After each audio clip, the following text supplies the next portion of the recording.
끝까지 승리하여 우리에게 주시는 하나님의 말씀은 창세기 16장 1절로 6절 말씀, 창세기 16장 1절로 6절 말씀, 구약성경 19면에 있는 말씀이 되겠습니다. 창세기 16장 1절로 6절 말씀, 구약성경 19면에 있는 말씀 우리 한 절씩 교독하신 후에 마지막 6절 말씀은 한 목소리 합독하도록 하겠습니다. 제가 먼저 창세기 16장 1절 말씀 읽도록 하겠습니다. 아브라함의 아내 사레는 출산하지 못하였고 그에게 한 여종이 있으니 애굽 사람이요 이름은 하갈이라.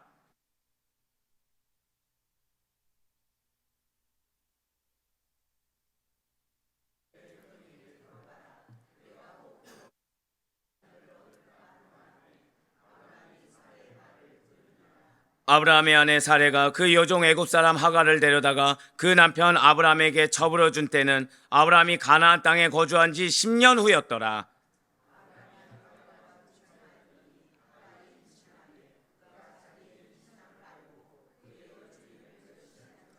사레가 아브라함에게 이르되 내가 받는 모욕은 당신이 받아야 옳도다. 내가 나의 여종을 당신의 품에 두었거늘 그가 자기의 임신함을 알고 나를 멸시하니 당신과 나 사이에 여호와께서 판단하시기를 원하노라. 아브라함이 사레에게 이르되 당신의 여종은 당신의 수중에 있으니 당신의 눈에 좋을 대로 그에게 행하라 하매 사레가 하갈을 학대하였더니 하갈이 사레 앞에서 도망하였더라. 아멘. 할렐루야. 네, 오늘 변함없이 살아있는 주의 말씀의 은혜를 사모하로 말미암아 우리가 이렇게 하루의 시작을 말씀과 기도로 여는 것을 주께서 기쁘게 받으셔서 자, 우리 한 번 더 고백하시겠습니다. 반드시 나의 삶에 개입하십니다. 예, 반드시 나의 삶에 개입하신다라는 그 믿음의 확신으로, 그 기도응답의 확신으로 새벽 기도에 함께하고 계시는 우리 모든 성도님들을 주님의 환영하고 축복합니다. 우리 새벽에 지금 창세기를 통해서 은혜 받는 귀한 시간을 가지고 있습니다. 지금 창세기 12장부터 아브라함의 생애를 지금 계속해서 우리는 바라보고 있습니다. 그 가운데 오늘 보면 창세기 16장 1절에서 6절까지의 말씀은 지금 아브라함의 첩인 하갈이 지금 임신을 하게 되었습니다. 그러자 사레와 하갈이 갈등을 빚게 된 내용이 기록되어 있다는 것이죠. 자, 여러분들 혹시 여러분들에게 비전을 믿고 계십니까? 주신 비전을 믿고 계십니까? 여러분들의 비전이 무엇입니까? 우리 공통된 비전이 기업. 네, 기업이죠. 그죠? 예, 공통된 비전이 기업이고 또 뭐가 있을까요? 네, 오늘 예측한 바를 다 지금 어긋나가지고 그냥 그냥 바로 말씀드리겠습니다. 자, 절대 고백하겠습니다. 믿음의 계보를 이어라. 네, 그렇습니다. 우리로 하여금 믿음의 본을 보이라고 하셨어요. 자, 믿음의 계보를 있는데 우리가 무엇을 보여야 된다고요? 믿음의 본을 보여야 됩니다. 그런데 오늘 굉장히 중요한 말씀이 담겨 있다는 거죠. 믿음의 본에는 자, 절대 한번 고백하실게요. 영적 책무. 이것이 있다는 거예요. 오늘 말씀은 바로 이 영적 책무, 하나님께 부름받은 자가 책임감이 없었을 때 과연 어떤 결과를 맞이하게 되는지 바로 그거를 보여주고 있다는 거예요. 자, 먼저 창세기 16장 1절 말씀 보도록 하시겠습니다. 아브라함의 아내 사레는 출산하지 못하였고 그에게 한 여종이 있으니 애굽 사람이요 이름은 하갈이라. 아멘. 자, 지금 1절 말씀을 보시면 여기도 의미가 지금 담겨 있습니다. 어떤 의미냐면 아브라함의 아내 사레가 출산하지 못하였다라는 사실 그 다음에 왜 출산하지 못하였는지 이게 나온 게 아니에요. 지금 그 다음에 뭐가 나와 있죠? 곧바로 여종 하갈에 대해서, 애굽 사람 여종 하갈에 대해서 소개하고 있습니다. 즉 사레는 자신이 출산하지 못한 사실과 관련해서 바로 뒤에 나오는 누군가, 그 누군가가 하갈이라는 거죠. 바로 여종 하갈이 앞으로 어떤 일을 하게 될 것이라는 암시를 느낄 수가 있다는 거예요. 그런데 이 예측이라는 것이 기가 막힐 정도로 잘 들어맞았다는 것이죠. 그 다음 구절을 앞으로 보시게 되면 실제로 사레는 자신의 자녀가 없는 것에 대한 해결을 무엇으로 보려고 합니까? 하나님의 약속, 말씀으로 해결을 보려고 하지 않는다라는 거예요. 약속의 말씀을 믿고 의지하는 것이 결코 아니라는 거죠. 이전의 아브라함의 실수와 마찬가지로 스스로의 생각, 스스로의 계획으로 문제를 해결하는 것을 꾀하려고 하더라는 것입니다. 한번 창세기 16장 2절 말씀 한번 보도록 하실게요. 사레가 아브라함에게 이르되 여호와께서 내 출산을 허락하지 아니하셨으니 원하건대 내 여종에게 들어가라. 내가 혹 그로 말미암아 자녀를 얻을까 하노라 하매 아브라함이 사레의 말을 들으니라. 아멘. 자, 지금 사레가 스스로 아브라함에게 뭘 요청하고 있습니까? 자신의 애굽인 여종 하갈을 통해 자녀를 출산할 것을 제안하고 있다는 거죠. 자, 어떤 여종이라고요? 제가 어디에 강조를 뒀죠? 하갈이 어디 출신입니까? 애굽이 어디입니까? 기억하고 계십니까? 롯의 기준이 되었고요. 롯이 애굽을 본받아서 애굽의 그 생활을 잊지 못해서 저지대 요단 평화로 내갔다는 것을 우린 잘 알고 있습니다. 자, 그런데 중요한 것은 하갈이 어디 출신입니까? 애굽 출신이죠. 지금 하나님께서 분명히 약속을 주셨어요. 이 약속에는 여러분들 반드시 기억하셔야 됩니다. 우리의 권리도 있습니다. 이 약속에는 우리의 권리도 있어요. 근데 그 권리를 지금 어디로 주려는 거예요? 애굽으로, 세상으로 주려는 겁니다. 네, 맞습니다. 지금 사례 스스로가 하나님께서 나에게 주신 약속, 이 상급이, 이 기업이 어떠한 의미인지도 모른 채 자신의 생각과 자신의 계획으로 세상적인 것으로 전환하려고 하고 있습니다. 그런데 바로 여기에서 사례의 불신앙적인 모습이 나타나고 있다는 거예요. 지금 사례는 무자한, 즉 자녀가 없는 자신의 상태의 문제는 누구에게 있다는 것입니까? 2절 말씀 한번 더 보여주세요. 지금 여호와께서 내 출산을 허락하지 아니하셨으니, 즉 자신의 상태의 문제는 하나님께 있다는 거예요. 하나님께 있는 것이고 나는 아무런 문제가 없는 것이다 라고 지금 그렇게 이야기하고 있다는 거죠. 네, 그렇습니다. 지금 결국 사례는 무엇을 하는 것입니까? 하나님을 원망하고 있다는 거예요. 하나님을 지금 원망하면서 자녀 출산은 하나님 소관이지 내 소관이 아니라는 것입니다. 그렇기 때문에 지금 사례 자신은 임신하지 못한 탓을 하나님께 돌리고 있다는 거예요. 네, 맞습니다. 사실 지금 사례는 책임지고 싶지가 않습니다. 고대 근동에서 여러분들 아기를 갖지 못한 책임이 과연 누구에게 있겠습니까? 고대 근동 문화에서는요, 아기를 갖지 못한 책임은 바로 여자에게 있었어요. 그러니까 우리니까 어떻게 그 여자의 문제야 라고 할 수 있겠지만 당시의 그 사회 문화상 시대상은 어땠다고요? 아이를 갖지 못하면 여자에게 문제가 있는 것으로 여겼다는 거예요.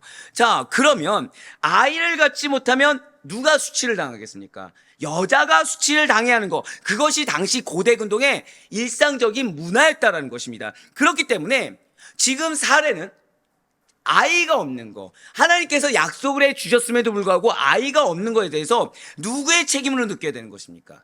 사실은 마땅히 자신의 책임으로 느끼고 통감해야 된다는 거예요. 하지만 사례는 지금 이 상황 자체가 싫습니다. 내 책임이라는 이 상황 자체가 너무나도 싫다는 거예요. 당연히 인정조차 안 된다는 거죠. 당연히 받아들일 수도 없다는 것입니다. 그러한 비참한 처지에서, 비참한 그 처지에서 스스로 책임지려고 하는 노력을 하기보다는, 그걸 인정하고 어떻게 하나님께 다시 한번 더 붙잡아서 하는 뜻이 무엇인지 알기보다는 남편 아브라함을 부추겨서 해서는 안 되는, 결코 해서는 안 되는 행동을 하고 있다는 거예요. 사람들도 반드시 기억하시기 바랍니다.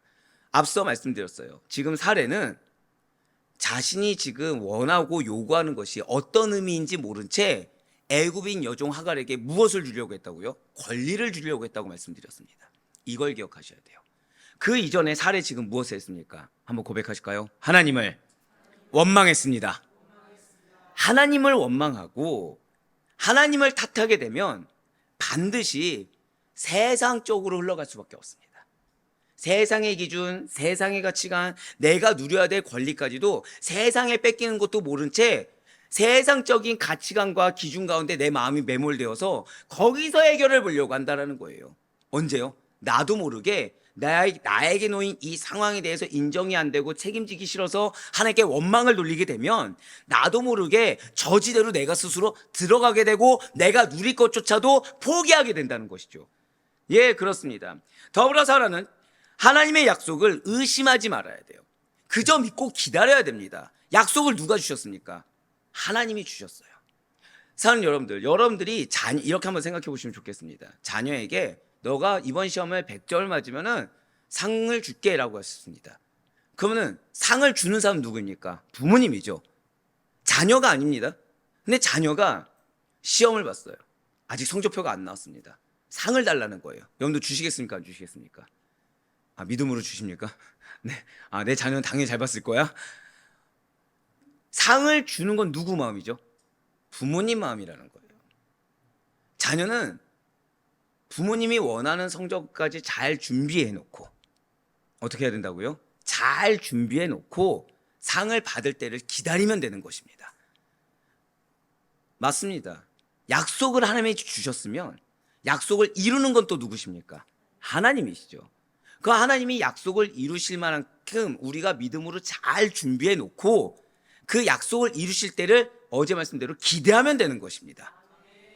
그렇지만 사례는 그렇지 못했다는 거예요. 결코 자신의 애굽인 여종인 하갈을 취하여 자녀는 한번 낳고 보겠다라는 어리석고도 인간적인 생각을 실행에 옮겨서는 안 된다는 거죠. 지금 사례의 이 상태는 굉장히 안 좋은 상태입니다. 왜냐하면 지금 첫 번째로 무엇을 했죠? 하나님을 원망을 했어요. 안타깝게도 지금 사례는요, 왜 안 좋은 상태냐면 하나님께서 여종 하갈을 취해서 자녀를 이으라고 하셨습니까? 안 하셨습니까?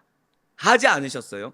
하나님께서 시키지도 않은 일을 하면서 내가 하나님의 약속을 위해서, 내가 가문을 위해서 희생한다 라고 스스로 위로하고 착각하고 있다는 거예요. 지금 아들을 중요하게 여기는 고대 근동사회에서 대를 이을 자식이 없다라는 것은 가문의 수치가 맞습니다. 이를 알고 있던 사례는 지금 내가 내 가문이 아니라 아브라함의 가문을 세우기 위해서 나 하나 희생해서 눈 딱 감고 여종 하갈로부터 자녀를 취하여 대를 이어야겠다라고 생각을 했다는 거예요. 나 하나 희생하면 아브라함 가문의 대를 이을 수 있어.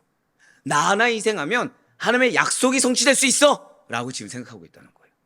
하나님의 약속을 누가 성취하는 거예요? 지금 내가 희생해서 성취한다고 지금 착각하고 있는 거예요. 대를 누가 잇는 거예요? 내가 희생해서 대를 잇는다고 착각하고 있는 것입니다. 지금 사례는 이것을 놀랍게도 자기 희생으로 여기고 있습니다. 뭐로 여기고 있다고요? 한번 고백하실까요? 자기 희생.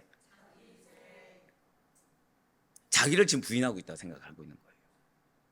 자기를 지금 희생하고 있다고 생각을 한다는 것입니다. 지금. 그리고 자녀가 나오면 누구 덕분이 되는 거죠? 하나님의 약속의 성취, 하나님의 은혜가 아니라 내가 희생해서 내가 하나님의 약속을 이루었다. 내가 아브라함에 임한 하나님의 약속을 내 희생으로 이루었다. 내 공로가 된다는 것입니다. 하지만 사는 성도 여러분들, 진정한 자기 희생, 진정한 자기 부인은 오직 단 하나, 예수 그리스도를 위함이 되어야 되는 것입니다. 내가 할 수 있을 만큼 희생하는 게 아니에요. 내가 하고 싶은 영역에서 부인하고 희생하는 것이 아닙니다. 오직 자기 희생, 자기 부인을 명칭을 들어갈 수 있는 것은 복음을 위한 희생, 믿음을 위한 희생이 되어야 되는 것이지 나의 무책임을 위한 것도 아니에요. 나의 욕심을 위해 잠깐 내려놓고 희생하는 것을 감히 자기 부인, 감히 자기 희생이라고 부를 수가 없다는 거죠. 만일 자기 희생이라고 부를 만한 어떠한 결정과 행동들이 철저하게 하나의 말씀대로, 철저하게 하나의 방법과 그 가르침대로가 아니라고 한다면 그 결과는 불보듯 뻔하다는 것입니다. 내가 일부라도 들어가게 된다면 자기 희생의 결과, 자기 부인의 결과는 필연적으로 부정적인 것이 나올 수밖에 없다는 거예요. 필연적으로 세상적인 것들이 나올 수밖에 없다는 것이죠. 그렇습니다. 지금 사례는 말씀에 어긋난 헛된 자기 희생으로 인해서, 그러니까 내가 나름 희생을 한 거예요. 지금 그동안 자녀가 없어서 당한 고통보다 더 큰 심적 고통을 훨씬 나중에 당하게 됩니다. 사랑하는 성도님들, 간혹가다 이제 제가 여러분들을 위해서 많이 기도하잖아요. 기도하다 보면 우리 성도님들은 다 성실하십니다. 예, 아마 우리 성도님들 같은 분들은 없을 거예요. 우리 성도님들은 항상 말씀에 아멘으로 순종을 하십니다. 근데 여기서 사단이 이제 역사를 하는 거예요. 약간 어긋나게 합니다. 어떻게 한다고요? 약간 어긋나게 해요. 문제는 이 어긋날 때 차라리 세상 속에 있는 것처럼 내 욕심껏 막 이렇게 살면은 금방 깨닫습니다. 근데 문제는 뭐예요? 내가 지금 희생을 하고 있어요. 내가 지금 부인을 하고 있는 거예요. 나름 노력을 합니까 안 합니까? 하고 있다는 거죠. 근데 딱 하나가 빠진 거예요. 하나님이 원하시는 것을 하는 것이 아니라 내가 나름 할 수 있는 것을 해버립니다. 자, 제가 방금 뭐라 말씀드렸어요? 해야 하는 것을 하는 게 아니라 하고 싶은 것도 아니에요. 나름 할 수 있는 것을 지금 한다는 거예요. 자, 지금 사례를 보세요. 사례는 지금 하고 싶은 것을 하는 겁니까? 아니에요. 나름 할 수 있는 거 하는 겁니다. 지금. 근데 이게 누구의 의가 됐다고요? 절대 고백하실게요. 나의 의. 나의 의가 된다는 거예요. 사랑하는 성도 여러분들, 반드시 기억하시길 바래요. 그리스도인은 하나님 명하신 대로. 한 번 더 고백하실까요? 해야 하는 것. 해야 하는 거 하는 사람들입니다. 해야 하는 것이 무엇입니까? 하나님의 말씀 앞에 자기 부인을 해야 돼요. 성령의 내주하신 은혜 가운데 자기 희생을 해서 내가 비록 그게 싫다고 하더라도 하나님 원하시면 아멘으로 순종해서 나를 버리는 것이 자기 부인, 자기 희생인 것이지, 내가 나름 할 수 있는 거, 내가 그 가운데 나는 한 50% 손해를 보고 50% 정도는 이 정도 하면 알아주시겠지 하는 건 자기 부인, 자기 희생이 아닌 것입니다. 오늘 사례는 이 결과가 나중에 더 큰 심적 고통으로 다가오게 됩니다. 이어서 한번 창세기 16장 3절 말씀 한번 보도록 하실게요. 아브라함의 아내 사레가 그 여종 애굽 사람 하갈을 데려다가 그 남편 아브라함에게 처불어 준 때는 아브라함이 가나안 땅에 거주한 지 10년 후였더라. 아멘. 지금 붉은색으로 표현된 부분을 보시면 아브라함이 가나안 땅에 거주한 지 10년 후라고 나와 있습니다. 그렇습니다. 아브라함이 출생한 것은 주전 2166년 정도로 추정하고 있습니다. 그리고 주전 2191년 아브라함이 하란을 떠나게 돼요. 그때 아브라함 나이가 75세였습니다. 다른 건 몰라도 하란 떠날 때가 75세였다 정도 생각하시면 될 것 같아요. 그로부터 10년이 지난 아브라함 나이 그건 몇 살이에요? 85세 때 사레의 여종 하갈을 취하게 됐다는 거예요. 그리고 아브라함 나이 100세 때 우리가 잘 아는 것처럼 이삭을 낳고 137세 때 아내 사레가 죽고 그다음 175세 때 아브라함이 죽게 된다는 거죠. 자, 지금부터 25장까지 가는데 이러한 연도, 이런 나이의 흐름에 대한 개념을 잡고 가시면 훨씬 더 도움이 되실 것입니다. 네, 지금 아브라함은요, 가나안 땅에 거주한 지 10년 후가 됐어요. 자, 그러면 어느 정도 신앙의 성장이 있겠습니까, 없겠습니까? 10년 후에요. 하란도 떠났습니다. 그 사이에 말씀에 순종해서 승리도 거두었습니다. 연약할 때 언약도 받았습니다. 언약을 받고 지금 어떤 일이 있는 거예요? 10년이라는 세월이 지났어요. 그럼 어느 정도 신앙이 성장하고 성숙해야 되는 아브라함입니다. 그런데 지금 아내가 분별하지 못해서 지금 위기 상황에 놓여 있는 상황이라는 거죠. 앞서 사라의 잘못된 판단, 즉 헛된 자기 희생, 헛된 자기 부인이 나중에 더 큰 심적 고통으로 다가온다라고 말씀을 드렸어요. 그 가운데 지금 10년이 지난 아브라함이 놓여 있다는 거죠. 창세기 16장 4절부터 6절까지의 말씀도 보도록 하실게요. 아브라함이 하갈과 동침하였더니 하갈이 임신하매 그가 자기의 임신함을 알고 그의 여주인을 멸시한지라. 사레가 아브라함에게 이르되 내가 받는 모욕은 당신이 받아야 옳도다. 내가 나의 여종을 당신의 품에 두었거늘 그가 자기의 임신함을 알고 나를 멸시하니 당신과 나 사이에 여호와께서 판단하시기를 원하노라. 아브라함이 사레에게 이르되 당신의 여종은 당신의 수중에 있으니 당신의 눈에 좋을 대로 그에게 행하라 하매 사레가 하갈을 학대하였더니 하갈이 사레 앞에서 도망하였더라. 아멘. 지금 붉은색 글씨를 중심으로 좀 보도록 하실게요. 4절부터 쭉 한번 보여주시면 좋을 것 같습니다. 자, 지금 아브라함이 사레의 말을 들었습니다. 자, 지금 몇 년이 지났다고요? 10년이 지났습니다. 신앙의 성장을 이루어야 되는 10년이에요. 그런데 지금 누구의 말을 들었습니까? 하나님의 말이 아니라 사레의 말을 들었습니다. 사랑하는 성도 여러분들, 1년이냐 5년이냐 10년이냐 이거 중요하지 않아요. 지금이 중요합니다. 지금 성장하지 않으면 성장할 수 없다라는 영적 경각심이 있어야 돼요. 지금 말씀을 받아들이고 지금 내가 견고히 서 있지 않으면 이 상태가 10년이 지속될 수 있다는 영적 경각심이 그리스도인들에게 늘 항상 있어야 됩니다. 지금 아브라함을 보세요. 가나안 땅에 거주한 지 10년이 지났습니다. 그런데 그 10년 지났다고 나와서 그 다음 말씀이 바로 무엇이죠? 4절 보니까 아브라함이 하갈과 동침하였더니, 하나님 말이 아니라 누구 말을 들었다는 거예요? 10년이 지났어도 기껏 들은 말이 사람 말입니다. 아내의 말이에요. 지금 아브라함이 좋아요. 사라의 말을 듣고서 하갈을 취한 일로 인해서 지금 하갈이 누구를 무시하고 있습니까? 붉은색 글씨 보니까 여주인 사레를 무시합니다. 그래서 지금 그 다음 절 좀 보여주세요. 사레는 아브라함에게 이르듯이 지금 고자질을 하고 있다는 거예요. 그러면서 하갈한테 받는 멸시를 누가 받아야 옳다고 하는 것입니까? 남편 아브라함, 너가 받아야 옳다. 자, 지금 사레는 누가 요청했죠? 하갈을 취하라고 본인이 요청했습니다. 본인이 나 하나 희생하면 돼.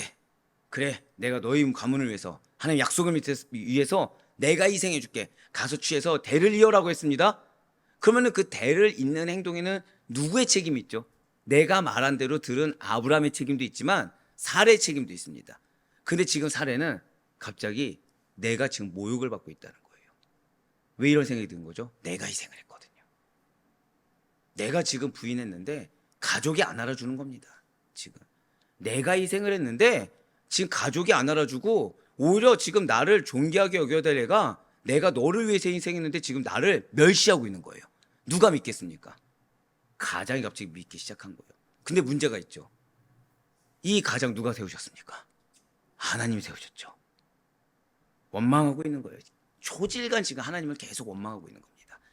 그러면서 하갈한테 받는 멸시, 너 아브라함이 받는 게 마땅하다고 주장합니다. 더불어서 그러면서 뭐라고 얘기합니까? 당신과 나 사이 누가 판단하시길 원한다고요? 하나님께서.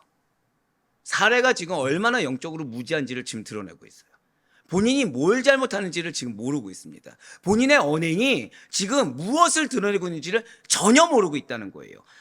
지금 하나님께서 이 일을 판단받길 원한다라고 스스로 의를 드러냅니다. 하지만 실제로는 지금 무엇입니까? 종한테 무시당하고 있는 자신의 처지가 분하고 억울한 거예요. 나는 가문을 위해서 희생한 존재인데 아무도 안 알아주고 오히려 종이 자기를 멸시하니까 아브라함에게 그대로 앞으리를 하면서 다그치고 있다는 거죠. 여기에 누구의 이름을 지금 망령되게 사용하고 있습니까? 하나님의 이름까지 망령되게 사용하고 있다는 거예요. 그러면서 6절도 보여주세요. 진짜 하나님의 말씀을 기준 삼아서 판단받는 것이 아니라 스스로의 잘못을 깨닫고 돌이키는 것이 아니라 하갈을 어떻게 해야 합니까? 학대하기까지 했다는 거예요. 이에 결국 하갈은 도망가고 말았다는 거죠. 자, 아내인 사레가 이런 잘못을 저지르고 있는 동안에 가정의 가장인 아브라함은 과연 무슨 결정을 지금 내렸습니까? 다음에 한번 보여주세요. 여종은 당신의 수중에 있으니 당신의 눈에 좋을 대로 그에게 행하라 라고 나와 있습니다. 이게 무슨 말씀 같나요? 자, 지금 이 가문의 가장이 누구죠? 아브라함입니다. 누가 말을 해서 들었든지 간에 책임은 누구에게 있습니까? 영적 리더에게 있어요. 하나님이 영적 리더로 누구 세우셨습니까? 아브라함을 세웠어요. 비록 사례가 무시했든 내가 사례 말을 들어서 하갈을 취하는 잘못을 저질러서 가정에 분란이 일어났더라도 저 여자가 나한테 말을 해서 이렇게 되었다가 아니라 누가 책임져야 되는 거죠? 영적 리더가 책임을 져야 됩니다. 그런데 지금 아브라함을 보세요. 지금 아브라함이 사레에게 하갈의 문제를 맡겨버리는 책임 회피의 모습을 보여주고 있다는 거죠. 그렇습니다.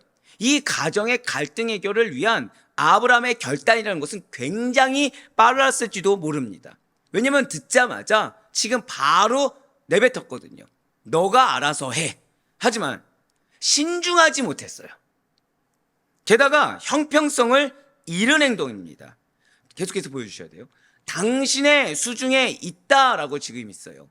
여종은 당신의 수중에 있으니, 이 말씀은 지금 아브라함이 하갈을, 현재는 지금 어떤 위치죠? 부인의 위치죠. 자녀를 낳았으니까. 부인의 위치에서 다시 여종의 위치로 전락시켜서 사례의 다스림을 받게 했다는 것입니다. 지금 여기에서 우리가 간과하지 말아야 할 부분이 있다는 거예요. 지금 사례는 오늘 본문에서 어떠한 실수를 했습니까? 세 가지 정도로 간추려 볼 수가 있어요. 먼저 사례는 하나님께서 약속을 주셨어요. 누구와 누구 사이에서 자녀를 주겠다고 했습니까? 아브라함과 사례 사이에서 자녀를 주시라는 약속을 믿지 못했습니다. 그래서 인간적인 방법으로 문제 해결하기 위해서 애굽인 여종 하갈을 이용했습니다. 그 이용하는 것이 어떤 영적 의미를 담긴지도 모르는 상태로 말씀을 믿지 않으니까 세상적인 방법으로 내가 누려야 될 권리까지도 넘겨줘 버렸다는 거예요. 이로써 하나님께 불순종했을 뿐만 아니라 인내하지 못했어요. 여기에 더 큰 죄가 있죠. 여러분 혹시 가인의 후예 중에서 죄가 점점 늘어났을 때 어떤 죄가 있었습니까? 여러 가지 죄가 있었겠지만 일부 일처의 결혼 제도가 파괴되는 죄 혹시 기억하십니까? 지금 사례가 그걸 답습하고 있다는 거예요. 하나님께서 정하신 일부 일처의 결혼 제도를 스스로가 과거의 죄를 답습하는 모습을 보였다는 것이죠. 두 번째로 하갈의 멸시를 받게 되니까 아브라함에게 무엇을 했습니까? 모든 책임을 전가시켜 버렸습니다. 사례는 자신의 오물과 실수에 대해서는 조금의 반성도, 조금의 인정도, 조금의 얘기도 하지 않았어요. 그저 현재 발생한 문제의 모든 책임을 아브라함에게 돌리기 위해서 하나님의 이름을 함부로 남용한 것에 불과했다는 거죠. 마지막으로 하갈을 혹독하게 학대하였습니다. 점점 더 나쁜 길로 나아갔다는 거예요. 이전에는 자신의 내가 희생해, 내가 부인해, 나의 의만 드러내는 거에서 이제 어떻게 된 겁니까? 한번 고백하실게요. 악한 영향력을 끼치기 시작했다는 거예요. 공동체에 분란을 일으킬 정도로 악한 영향력을 끼치기 시작했다는 거죠. 한번 저지른 문제는 계속해서 악순환을 거듭 반복해서 더욱더 악한 상황을 만들어갑니다. 혹시 여러분들의 공동체 가운데 왜 그런 거 경험하지 않습니까? 무언가 안 좋은 일이 딱 있었어요. 근데 이거를 어떻게든 잘 무마시켰습니다. 근데 또 더 안 좋은 일이 생기는 거예요. 근데 여기에 왜 엎친 데 덮친 격이 그런 거 경험하신 적이 있으십니까? 저 다 고백하실게요. 이럴 때 내가 회개해야 합니다. 맞습니다. 이럴 때 필요한 게 느헤미야 기도라는 거예요. 이럴 때 필요한 게 에스라의 기도라는 것입니다. 그렇지 않으면 영적으로 분별할 수가 없어요. 이게 왜요? 문제가 어디서부터 시작됐는지 알 수가 없다는 거죠. 지금 아브라함과 하갈의 문제, 사례의 문제는 어디서부터 시작됐습니까? 말씀을 믿지 못하는데 나의 의를 드러내서부터 시작됐습니다.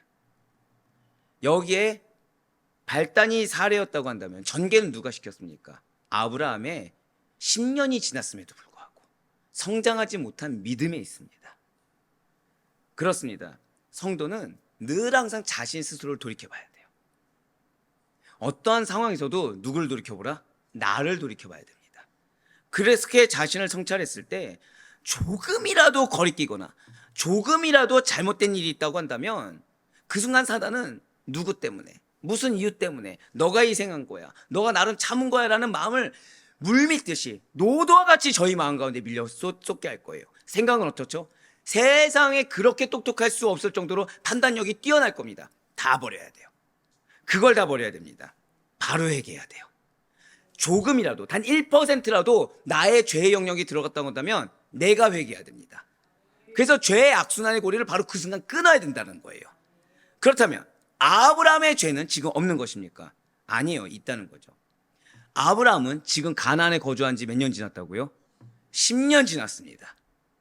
하나님의 약속을 믿고 기다려야 돼요. 그냥 기다리는 것이 아니라 성장하면서 기다려야 됩니다. 자, 제가 어떻게 말씀드렸죠? 자, 여러분들에게 하나님께서 약속의 말씀을 주셨습니다. 믿으십니까? 여러분들에게 기업이 있습니다. 믿으십니까? 이거를 그냥 기다리는 것이 아니라는 거예요. 성장하면서 기다려야 된다는 거죠. 그 기업을 받을 만한 판이 되도록, 이전에 기억하시죠? 이 기업과 약속의 말씀을 성취할 만한 그릇판이 되도록 성장하면서 기다려야 된다는 거예요. 그런데 그러지 못하다 보니까 아내 사례가 제안한 말에 솔깃해서 귀를 기울였습니다. 그 사이에 귀를 기울이고 뭐가 있었죠? 바로 동침을 했어요. 그 사이에 하나님께 물었더라 있습니까? 없습니까? 없어요. 그 사이에 하나님께 뭐 여쭈어봤다, 기도했다 이런 말 하나도 없습니다. 분별하지 못했어요. 듣지 말아야 할 말에 귀를 기울였습니다. 여기에 더해 하나님께 묻지도 않았어요. 범사에 하나님 앞에 기도로 나아가야 되는데 그렇지도 않았습니다. 그 역시도 약속의 인내를 이루지 못하고 결국에는 하갈 사이에 이스마엘을 낳게 되었다는 거예요. 또한 지금 누가 하나님께서 그 가정의 가장으로 세우셨나요? 누가 하나님께서 누구를 그 가정의 영적 리더로 세우셨습니까? 본인이 한 집안의 가장이고 영적 책임자예요. 그런데 하갈에게 멸시받는 사라가 고통을 토로하니까 그 하갈의 문제를 누구에게 맡겼죠? 사라에게 맡기는 무책임한 모습을 보였습니다. 이것이 무엇이죠? 피해자에게 가해자와의 문제를 맡겨버렸다는 거예요. 가해자가 있는데 피해자가 그것 때문에 와서 호소했는데 뭐라고 맡겼어요? 너희 둘이 알아서 해결해. 굉장히 무책임하고도 굉장히 몰상식한 모습을 보여버렸다는 거죠. 사랑하는 성도 여러분들, 아무리 지혜 있어 보이는 사람의 말이라고 하더라도 하나님께서 주신 말씀과 다르다고 한다면 그 일의 결과는 반드시 악할 수밖에 없다는 사실을 잊지 마시길 바라요. 사람이 옆에서 듣기 좋은 조언의 말을 해줄 수가 있습니다. 분별은 나의 몫입니다. 아무리 사람이 나에게 말을 해준다고 하더라도 분별은 내가 해야 될 몫이라는 거예요. 책임은 누가 져야 되는 것입니까? 내가 져야 된다는 거예요. 왜죠? 우리 한번 더 고백하실까요? 내가 영적 대표입니다. 그렇습니다. 여러분들을 통해 하나님께서 축복의 통로가 되실 거예요. 여러분 통해 하나님께서 은혜를 더해 주실 것입니다. 근데 여기에는 책임도 있다는 거예요. 분별하셔야 돼요. 우리의 책임은 다른 게 없어요. 분별해서 경고히 서 있어야 되고, 분별해서 성장하는 거. 지금 하나님이 여러분들에게 뭐 갑자기 집을 평수를 2배로 늘려라 이런 것도 아니에요. 재산 늘려라, 자녀 늘려라 이것도 아닙니다. 무엇을 늘리라고요? 믿음의 분량을 늘리라는 거예요. 이거에는 없습니다. 지금 하나님이 아브라함에게 뭘 요구하셨죠? 다른 거 요구하신 거 없어요. 그냥 믿음으로 기다리라는 거예요. 어제 들으셨다시피 분명히 이전에 10년 지나기 전에 아브라함 기대가 있었습니까? 없었습니까? 기대가 있었다고 말씀드렸어요. 횃불 언약 때 기대가 있고 확신이 있다고 말씀드렸습니다. 성장하지 못하면 이전의 은혜에 불과하게 돼요. 성장하면 그 은혜가 마중물이 돼서 더 큰 은혜로 다가오는 것인데, 성장하지 못하면 과거의 일로 전락하게 됩니다. 맞습니다. 하갈은 그러면 어떠한 죄를 지은 것입니까? 자신이 잉태하자 주인인 사라를 멸시하였는데, 이는 불임을 하나님의 저주라고 생각하고 임신을 하나님의 축복이라고 생각하던 당시의 관념을 반영한 태도였다는 거죠. 하지만 분명히 하갈은요, 사라의 심을 받은 종이었습니다.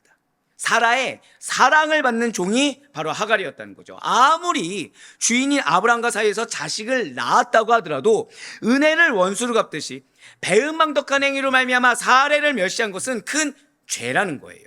교만은 패망의 선봉이 될 뿐이라는 것입니다. 오늘 보면 마지막 절인 창세기 16장 6절을 다시 한번 더 보시길 바라요. 지금 하반절에 붉은색으로 표현된 부분을 보시면, 사레가 하갈을 학대하였더니 하갈이 사레 앞에서 도망하였더라 라고 나와 있습니다. 지금 하갈이 자신에게 닥친 어려움이 있습니다. 근데 이 어려움도 왜 발생했죠? 누구 때문에 발생한 것입니까? 내가 무시해서 발생한 거예요. 그런데 그것을 극복하지 못하고 도망함으로 이것을 모면하려고 했음을 우리는 알 수가 있다는 거예요. 이것이 인간의 방법입니다. 이것이 세상에 속한 자의 방법이에요. 사랑하는 성도분들, 세상에 속한 자는 책임지지 않고 도망갑니다. 세상에 속한 자는 책임지지 않고 남에게 책임을 전가합니다. 하지만 하나님 나라의 백성들, 하나님께서 택하신 영적 리더들은 자신이 하나님 앞에서 책임을 집니다. 누구 앞에서 책임을 진다고요? 하나님 앞에서 책임을 져요. 자신이 나를 정말 부인해서 영혼을 살린다는 거죠. 나를 부인해서 말씀을 성취한다는 것입니다. 혹시 사랑하는 여러분들께서는 나도 모르는 사이에 누군가 마음 가운데 무시하거나 멸시하는 마음이 있으십니까? 내가 더 우위에 선 것 같은 마음과 생각이 들 때가 있습니까? 그렇다고 한다면 그 마음과 생각이 내가 옳아, 저 사람이 틀려 라고 생각이 든다고 한다면 그것이 남을 멸시한 지난죄라 생각하시고 빨리 회개하며 돌이킬 수 있는 우리가 되길 간절히 소망합니다. 왜냐하면 여러분들에게는 하나님께서 영적 대표로 세우신 만큼 반드시 많은 영혼들이 있어요. 그 영혼들을 품기 위해서는 다른 게 필요한 것이 아니에요. 하나님 앞에 겸손함입니다. 하나님 앞에서 내가 책임지는 신실한 자세인 거지 다른 게 필요한 것이 아니에요. 오히려 내가 위에 있는 것처럼 가르치려고 하고 멸시하는 그런 언행을 나도 모르게 한다고 한다면 그것은 하나님께서 맡기신 영혼을 하갈과 같이 도망치게 만드는 길이 되는 것입니다. 제가 방금 뭐라 말씀드렸어요? 하갈과 같이 도망치게 돼요. 만약에 사레가 아브라함이 끝까지 믿음을 견제했다고 한다면 하갈이라는 영혼은 변화될 수도 있었을 것입니다. 그렇지만 하갈은 결국 하나님께서 축복의 통로를 불러주신 선민 이스라엘이었음에도 불구하고 자신의 정체성을 놓쳤던 사레의 경솔함, 사레의 자기의, 아브라함의 성장하지 못한 믿음, 분별하지 못한 상태가 결국 한 영혼을 도망치게 만들었고 그 영혼을 위해서 죄의 씨가 이어지게 되었어요. 우리도 깨어 있어야 됩니다. 우리도 분별하고 있어야 됩니다. 남을 멸시한 그런 지난죄가 있다고 한다면 먼저 그에게 다가가 화해의 손길을 내며 용서를 구할 수 있는 여러분과 제가 될 수 있기를 간절히 소망합니다. 늦었다고 생각할 때가 가장 빠른 때예요. 회개하기에 너무 늦은 시간이란 건 없다는 거죠. 지금 회개한다면 바로 오늘이야말로 천국에서 잔치가 열리는 날이고 하나님께서 기뻐하시사 다시금 여러분들에게 믿음의 연단을 하는 것이 아니라 믿음의 상급의 때로 전환하는 놀라운 축복의 때가 되는 것이 아니고 무엇이겠습니까? 진실로 주님께서는 주저하며 회개를 미루는 자보다 기회가 닿을 때마다 회개하는 영혼을 긍휼히 여기시며 죄 없이 하여 주시는 것입니다. 사랑하는 성도분들, 하나님께서는 여러분들을 통해 기업을 이루겠다고 말씀하셨어요. 이 기업은 나 혼자 세우는 것이 아닙니다. 이 기업에는 반드시 수많은 영혼들이 있게 돼요. 이 수많은 영혼을 내가 돌보고 하나님의 기업을 이루는 것은 내가 없어야 됩니다. 하지만 사례와 같이 내가 하고 싶은 것을 하기 위해서 나를 버린다, 이것은 자기 희생 자기 부인이 아니에요. 하라고 하신 것을 해야 됩니다. 내가 껄끄럽다고 하더라도 그 영혼이 붙여주셨다고 하면 그 영혼을 품어야 됩니다. 내가 아무리 좋다고 하더라도 이 영혼이 아니라 저 영혼을 품으라고 하면 저 영혼을 선택할 수가 있어야 된다는 거예요. 그렇지 않으면, 근데 그 영혼에 다가갈 때 영적 우위에 두고 다가가는 것이 결코 아닙니다. 겸손하게 다가가야 돼요. 그 영혼을 하나님께서 보내주신 영혼으로 확신하고 하나님 대하듯이, 예수 그리스도 대하듯이 다가갈 수 있어야 되는 것입니다. 산성도분들, 우리에게 하나님께서는 많은 영혼을 붙여주실 것입니다. 근데 그 영혼은 여러분들 가정 가운데 있을 수도 있고, 여러분들 직장 가운데 있을 수도 있고, 죄송하지만 우리 교회 안에도 있을 수가 있을 거예요. 우리 교회 안에 있을 때 누가 중심돼야 되겠습니까? 믿음이 연약한 자입니다. 여러분들, 제가 왜 다음 세대 가운데, 특히 청년부 같은데 우리가 가야 됩니까? 가지 말아야 됩니까? 제가 가지 말라고 말씀드리죠. 왜죠? 아무리 좋은 말이라고 하더라도 우리가 가면 뭐가 된다고 그랬어요? 시어머니가 된다고 말씀드렸어요. 왜일까요? 여러분들이 틀린 말을 해서일까요? 아니라는 거예요. 아니라는 거예요. 작은 실수 하나가 또 다른 하가를 만들어 버립니다. 작은 나의 하나가 또 다른 하가를 만들어요. 마찬가지로 우리에게 새로 오신 분들이 계속해서 들어올 수가 있어요. 지금처럼 계속 들어올 수가 있습니다. 그때 필요한 것은 내가 하고 싶은 대로 하는 것이 아니에요. 또는 옆에 연약한 지체들이 있을 수 있습니다. 아무리 중직이고, 아무리, 지금 오늘 아브라함 보세요. 10년입니다. 성장 이루었습니까? 못 이뤘습니까? 못 이뤘습니다. 그렇다고 한다면 지금 아브라함에게 가장 필요한 건 무엇일까요? 살해하고 사랑을 잘 나누는 거 아니에요. 믿음의 회복이에요. 우리 역시 마찬가지예요. 옆에 있는 분들이 아무리 직분이 있고 오래됐다고 하더라도 연약한 모습이 보였을 때 그 영혼을 품어줄 수 있어야 됩니다. 왜죠? 그 영혼은 나를 통해 누굴 만나야 돼요? 그리스도를 만나야 돼요. 그래야 믿음 회복을 할 수 있는 것입니다. 여기서 나도 공부한데 빨리 회개해야 돼요. 나도 체험받아야지 왜 나만 회개해야 돼요. 그거는 또 다른 아브라함입니다. 상성도님들, 아브라함이 가나안에서 10년 정착했는데 사례 말에 바로 귀를 기울여서 죄를 지은 걸 어떻게 생각하십니까? 연약해서? 아브라함이 체험받지 못해서? 아니에요. 그냥 죄일 뿐입니다.